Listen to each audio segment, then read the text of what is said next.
Hey all of you chirpers out there, my name is Tori and I want to thank you for joining another virtual bird walk with Chirp. Post in the chat, what is your favorite bird on your life list, because we love getting to know more about you through these events. And for those of you who don't know, this is Chirp's third year of hosting free public bird walks and talks, taking you to birding hotspots in the Big Bear Lake area. And here's footage from our successful 2021 season of bird walks. Before our season ends with a bird cruise, I wanted to take you to one more birding hotspot in the Big Bear Lake area, because our goal at Chirp is to wrap our wings around our community and birders all over the world to get you connected to nature any way we can, no matter where you are. So today, we're going to go to the birding hotspot, Knickerbocker Canyon. And one of the great things about this area is that it's only a 3-minute drive from our Chirp, which is located in the Big Bear Lakes West Village. You have the option of walking from the shop, which is what our bird specialist is doing, or you can park in the free Knickerbocker parking lot. You can also drive up to the Knickerbocker Canyon area. And no matter how you get there, you're guaranteed to see beautiful lake views and hopefully a lot of birds, which I hope you will help us identify today. And not only is this a great birding location, it has features that are part of Big Bear Lake's history, but I'll have our bird guide fill you in. Tori, as we walk up Knickerbocker, you'll see behind me the Knickerbocker Mansion, named after Big Bear Lake's first dam keeper.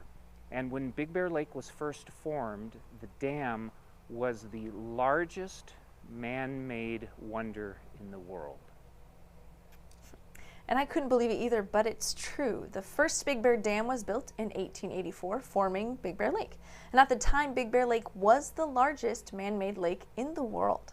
A Knickerbocker Mansion was built in the 1920s by Bill Knickerbocker, and it's the largest vertical log cabin west of the Mississippi. Pretty cool. And as we continue on our birding journey, you've already met him, but I wanted to give you a little more detail about our birding expert for today. His name is Randall Putz, and in 2018, Randy created Chirp Nature Center with his wife, Beth. He is a big wild bird supporter, nature enthusiast, and whether leading bird walks or selling seed, you can bet Randy's goal is to connect people to nature using birds as inspiration. For the last 20 years, Randy has been dedicated community servant and has served multiple community-based boards, including Boards of Education, the Fire Wildlife Association, and he's currently on the Big Bear Lake City Council. Well, with a trusty guide to lead the way, let's get birding. We're at the intersection of Knickerbocker Road and Forest Service Road 208, which is one of the entrances to the South Shore Road and Trail Network in the National Forest here in Big Bear Lake. If you come up here on your own, this is a good place to drive to and park. You will need an adventure pass, which can be purchased at a variety of locations around the Big Bear Valley, including Chirp Nature Center.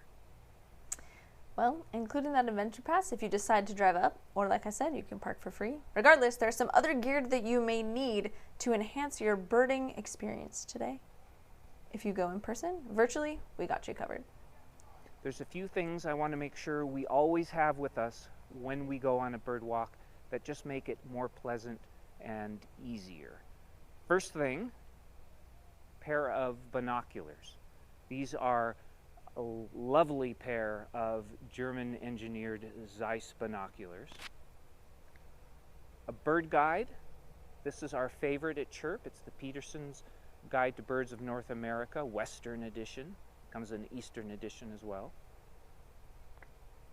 And a checklist for the area that you're in. This is Chirp's checklist for birds of the Big Bear Valley. It's available online. Also, you can pick up a free hard copy at the shop as well. And for those tech-savvy folks out there, you can also use the Cornell Lab of Ornithology app. It's eBird. It's an app for tracking life lists, assisting you in finding birding hotspots, and finding fellow birding buddies. Well, it looks like Randy is ready to spot some birds. Let's see what we can find. Earlier this morning at my feeder, I saw a mother taking some suet and feeding it to another juvenile. It's pretty cool to watch that. All right, so this is the first bird that we've seen, and let's go ahead and kind of notice it before I give it away. It obviously is carrying acorns in its mouth. It has that red top plumage, the white breast, and the black back. This would be an acorn woodpecker. And their family groups actually will hold territories, and the young woodpeckers will stay with their parents for several years to help them raise more young. They will create granary trees. Now, this is a single tree with holes drilled into it where they place the acorns. And one granary tree may have up to 50,000 holes, each of which is filled with an acorn. The acorns will rot, attracting the bugs, and then these bugs will eventually be eaten by the acorn woodpecker. They also have a very short chatter, and it sounds like this.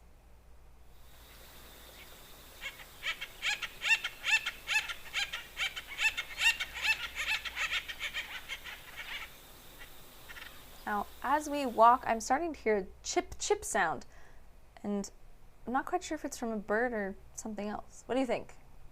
At first you're tempted to think that that's a bird. Turns out it's not. It is a chipmunk. Think of the chipmunks in the Disney films with the stripes down their back. Here we will also have ground squirrels and gray squirrels. Gray squirrels have the big bushy tails. You'll often see them in trees. They love to raid bird feeders. And the ground squirrel you'll see typically on the ground and lacks the bushy tail. Well, I'm glad that Randy was able to clarify for that for us. He was able to clarify that for us. And as we continue to hike, what else may we be looking for in the trees? It's a small bird, and it will climb up the trunk of trees in spirals using its tail to stabilize itself.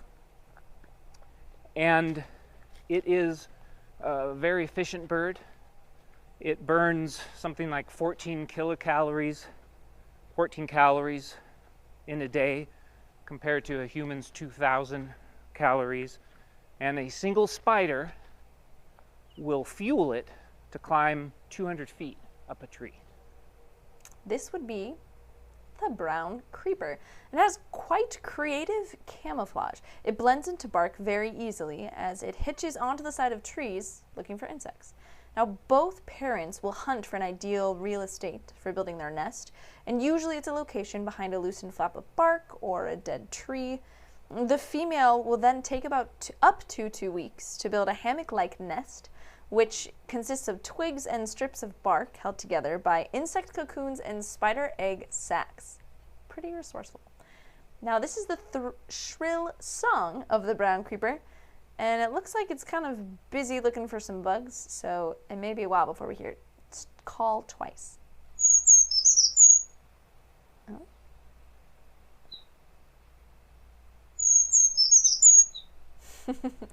And keep in mind, if you come up here, it is a bit of a trek, but the views are well worth it. We're continuing to climb up Forest Service Road 208. You can see our views get better and better as we climb higher. We're at roughly 7,000 feet altitude right now. And if you're able to see, we're looking out over Big Bear Lake. There's the solar observatory in the distance, which at the current time is the largest solar observatory in the world. It may have already, or it will soon be relegated to the second largest because there's another larger solar observatory being built elsewhere. And this larger solar observatory was actually completed a little bit ago. It's currently in Hawaii. But I must say, for our small Big Bear Valley, this is quite a sight to see, whether up close or far away. There's a photo of it for you, because it's really cool. And as we enjoy this view, I'm sure that this bird also enjoys it just as much. It is an aerial forager, which means that it plucks insects out of mid-air, and we'll often find them closer to the water. If we were on the north shore of the lake over by the Discovery Center, I've been over there recently, and I've seen a ton of them, especially in the evening, flying around feeding on insects. They are impressively fast flyers. They can fly as fast as 25-ish miles an hour, which is impressive when a peregrine falcon's traveling speed is about the same?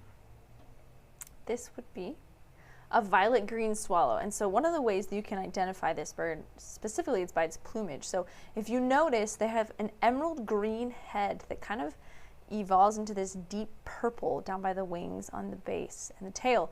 In contrast, there's also this white wrapping all the way up to its eye. I think these are probably one of my favorite birds, especially for their beautiful plumage. And as an aerial forager, which Randy had mentioned, they perform unique aerial stunts as they catch bugs mid-flight for their food. So imagine trying to catch a flying hamburger in your mouth as you run 25 miles per hour. If that does not impress you, that the violet green swallow can do that, I don't know what will. They also have a very shrill cheep. Here it is.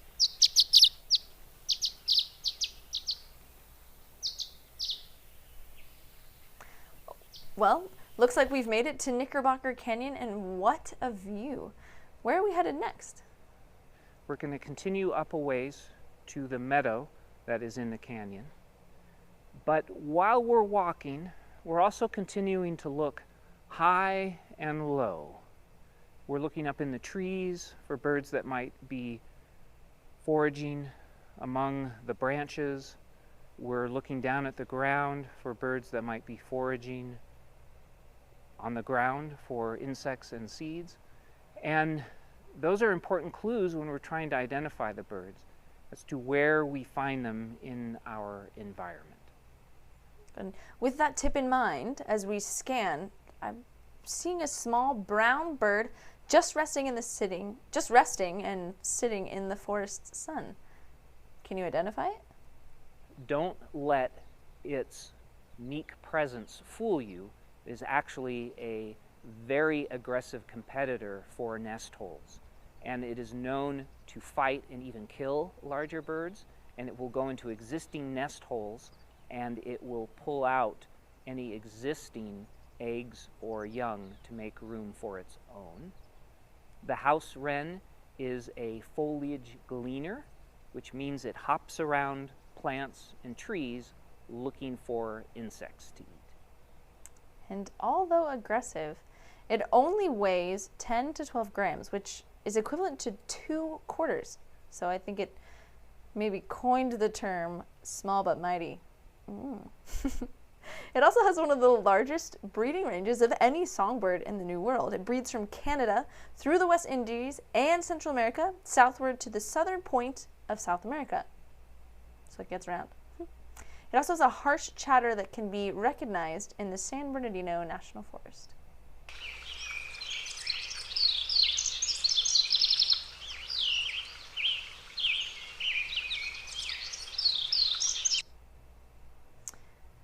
Well, to be honest, it feels like we've been hiking for a while, so I'm curious if we're coming up on Knickerbocker Meadow. We have come up Knickerbocker Road from Chirp Nature Center, turned onto Forest Service Road 2108. We've come up here a ways, and now we're about to turn off onto a trail that's going to take us to Knickerbocker Meadow. It's easy to tell where this turnoff is because it's a hairpin turn, it's next to a canyon, and there are marker rocks right here. So we're going to head off here into the meadow. That's helpful. And it looks like we're seeing a bluebird kind of on the ground, but I don't think I've seen it before. Is it common? Certainly not as common as its relative, the Steller's jay, but it has a scratchy, nasally voice. It does not have the black crest like the Steller's jay. It's blue and gray. You'll see them a lot down in lower elevations in Southern California. And they are omnivores, and they will eat insects and nuts. You'll find them at feeders often, and their beaks are especially powerful and engineered to open up acorns. This is not a blue jay. This is a scrub jay. And scrub jays are part of the mischievous corvid family. Corvids are known for their intelligence and skill, so I highly recommend you check out our Clever Corvid Talk for more information on these intriguing family of birds. Also, speaking specifically to the scrub jay, one of the ways to identify this bird is by their flight pattern. Scrub jays fly with a series of quick wing beats followed by a very stiff glide. You can hear their nasal call and response of some scrub jays next to a peanut feeder in California.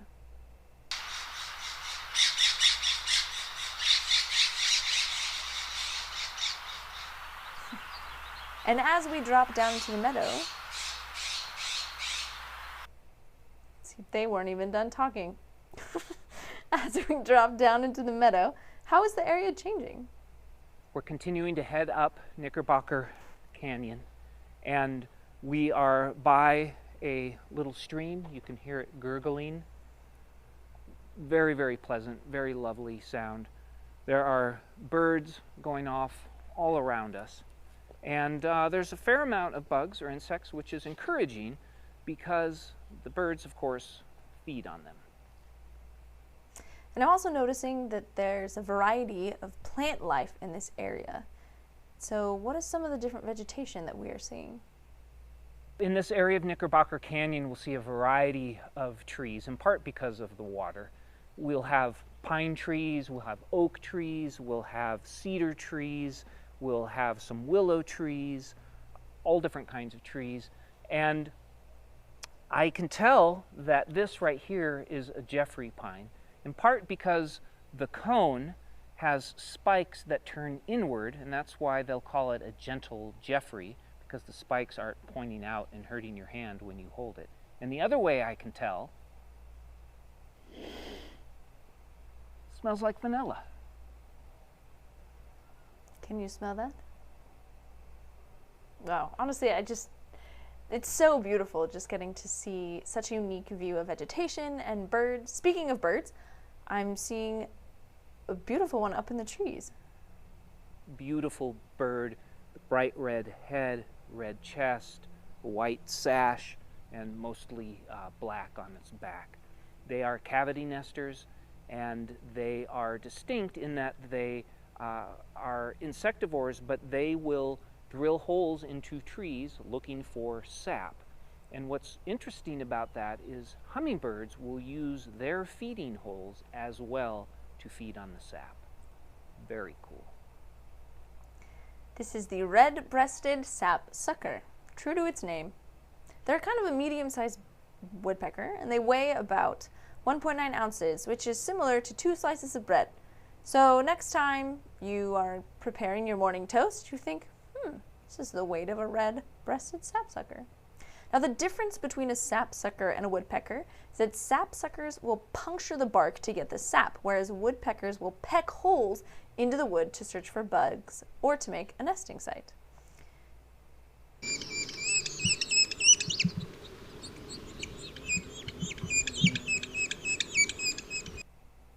And as you just heard, that is their begging call of a juvenile red-breasted sapsucker.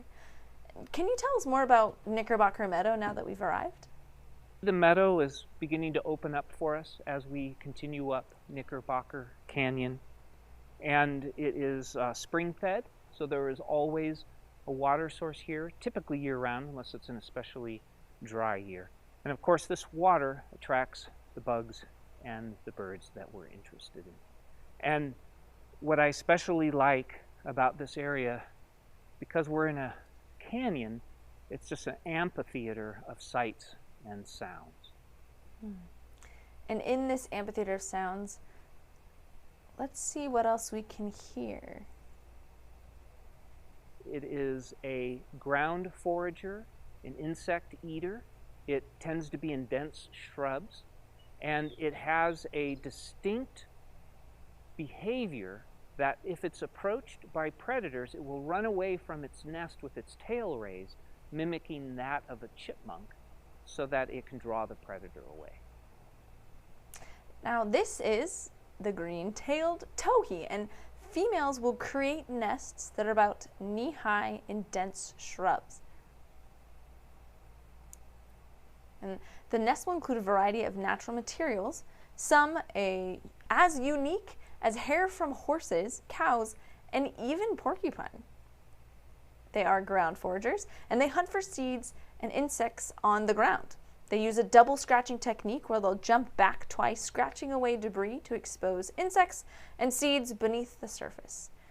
And Randy, as it sounds like the mic was also catching multiple bird sounds in our little amphitheater, here's the sound of just one green-tailed towhee.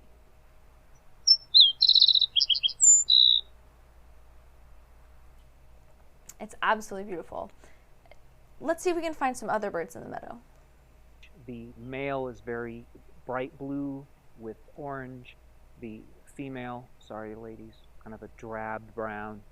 And they will sing their songs from the top of shrubs during nesting season. They can be very loud.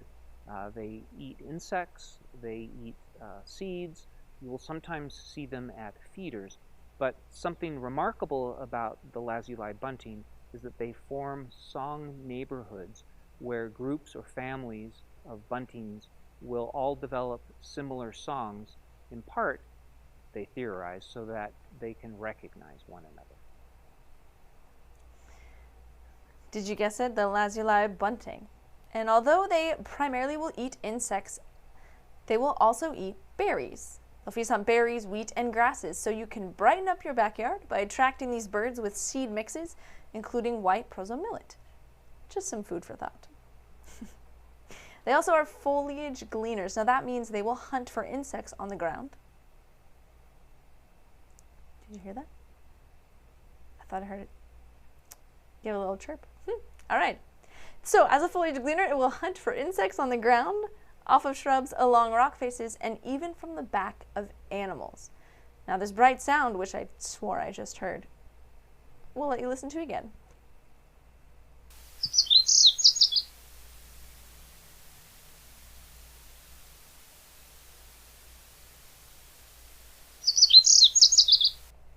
I knew I heard it. Wow, take a look at that. I'm in front of this big, huge, beautiful cedar tree. And we've pretty much gotten to the meadow area.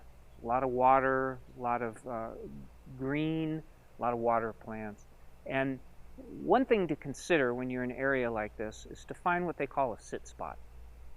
And to just go somewhere and sit and be quiet and listen.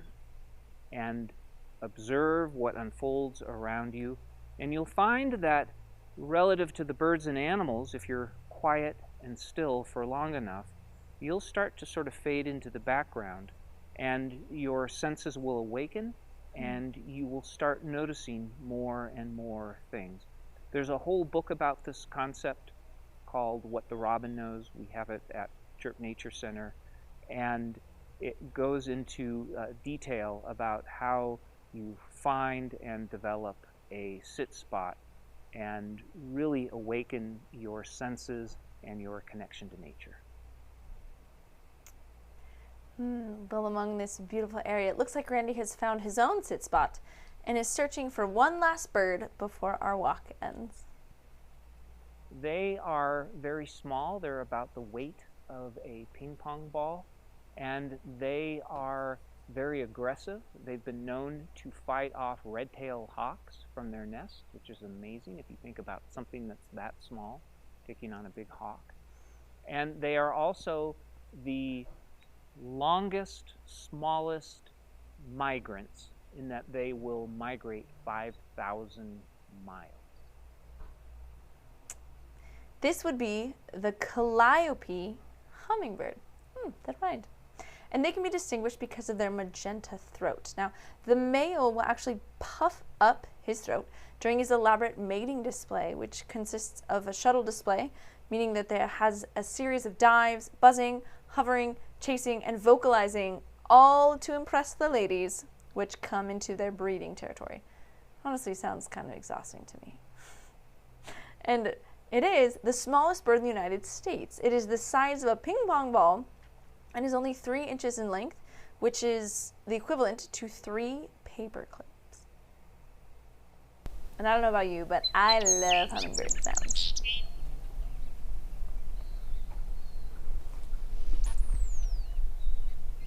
And that was it. A very cute little tweety sound. And wow, I mean, it looks like we have seen quite a variety of birds on this walk today. And I, am very grateful to get to have a comfy sit spot this entire time. So thank you for doing all the hard work for us today and identifying those birds. And it looks like the walk's over. Oh, but there's still a chance to win a grand prize. So stick with me as we say goodbye to Randy. We're going to finish up for today, and we're going to head back to the shop. And I want to thank everybody for joining us, for taking a moment out of their day to enjoy this beautiful, beautiful area and discover some birds with us. And I hope you'll join us again next time. Well, thank you so much. And I would love for you to join us again. Let me go back. You gotta join us again. So we have some upcoming events for you, including the Clever Corvids with naturalist Dr. McCormack. He is the museum curator of the Moore Lab of Ornithology at the Occidental College in Los Angeles.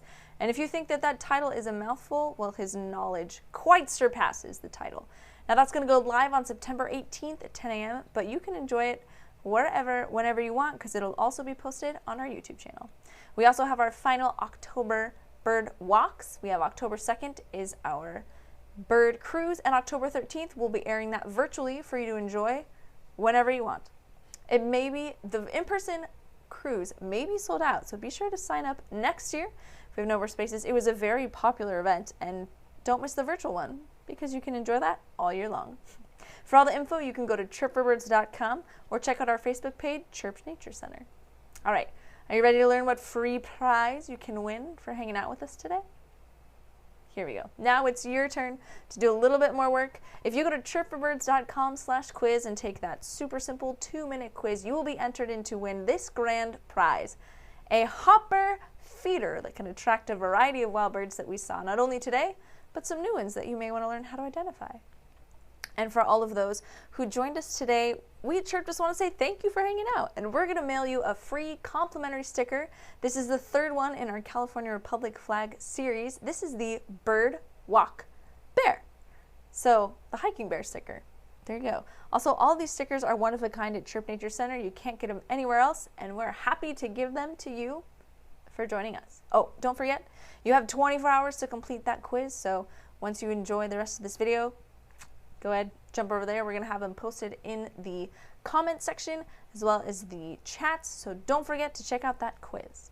And until we see you again, let us know how we can help. We're located at 578 Bonanza Trail in Big Bear Lake's West Village near the bowling barn. And we sell bird seeds and all types of accessories. I would love to see you at our store. You can also call us for deliveries and follow us on our various social media platforms, because we guarantee that you will better your bird brain, because we post fun facts about birding and we keep you updated on all of our upcoming events. Until we see you again, before you fly away, don't forget to check out that chat. We're going to be giving you the bird walk quiz link as well as a wild bird checklist free that you can enjoy on your next bird walk. Until then, my name is Tori. Thank you so much for joining us. I can't wait to see you again, whether it's virtually or in person. Have a great day.